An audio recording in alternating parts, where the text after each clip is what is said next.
What's up, YouTube? This is Too Raw for TV. All right, so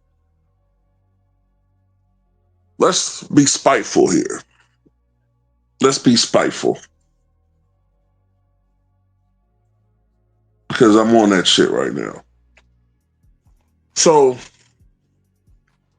let's talk about this overrated bubble title that his fan base and he loved to talk about because they even started spewing this narrative that somehow it was a difficult title. He even said that crap on Mind the Game, I think recently.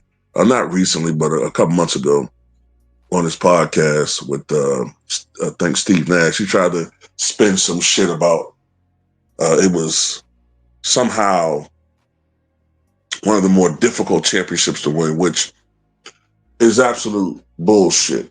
It really is, because at the end of the day, I mean, there's multiple reasons why that championship should have an asterisk by it. Number one, there was a 4-month work stoppage during the regular season. Secondly, not everybody, including some notable players, some star players, not everybody played in the bubble. Third, there was no road games. Fourth, there were no crowds. There was no audience, or fans in the arena. So essentially, it's played in an empty gym. And, psychologically, and the stats board out, it's been proven that players shoot better without the pressure of fans or jeering fans.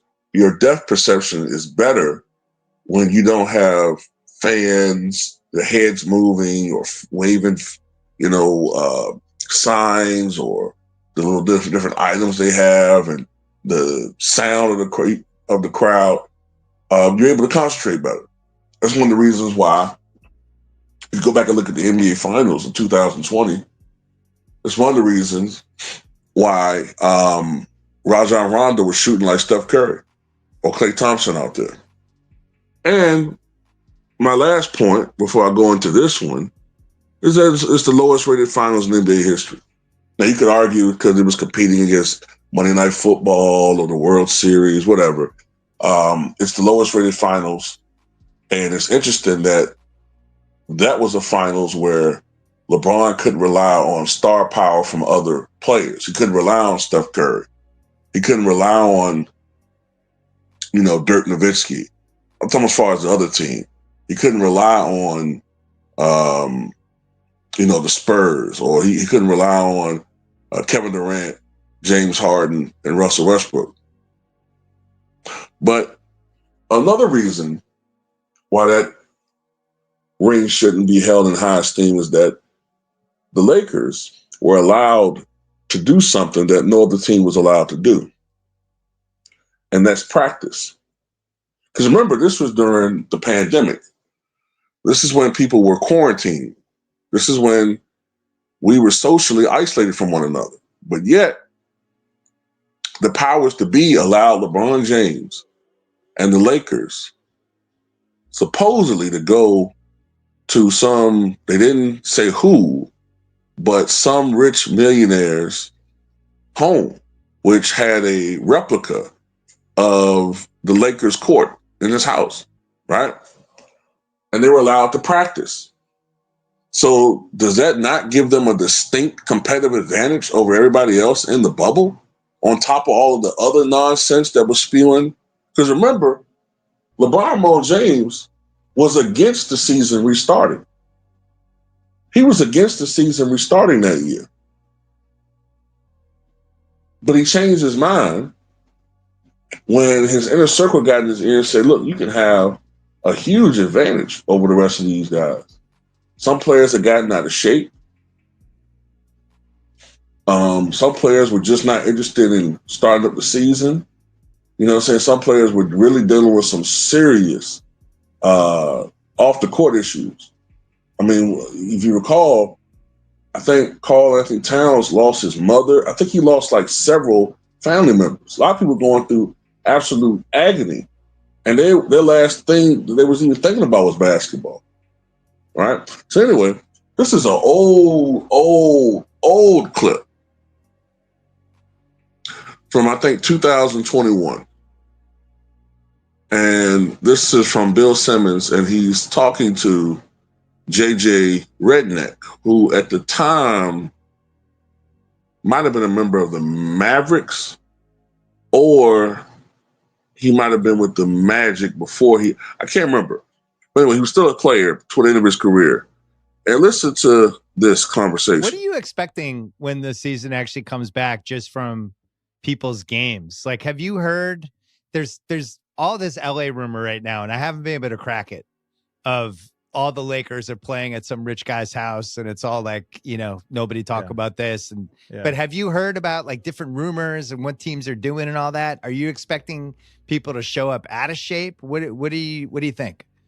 All right. So in regards to the Lakers, I've heard similar things. Obviously, nothing has been posted on social media supplying us with the evidence that we need. But there is a gentleman, I think his house is in Bel Air, yes, who has a Staples Center replica in his backyard. Yes. It's a full court, locker rooms, weight room, steam shower, whatever you want. I've worked out there before.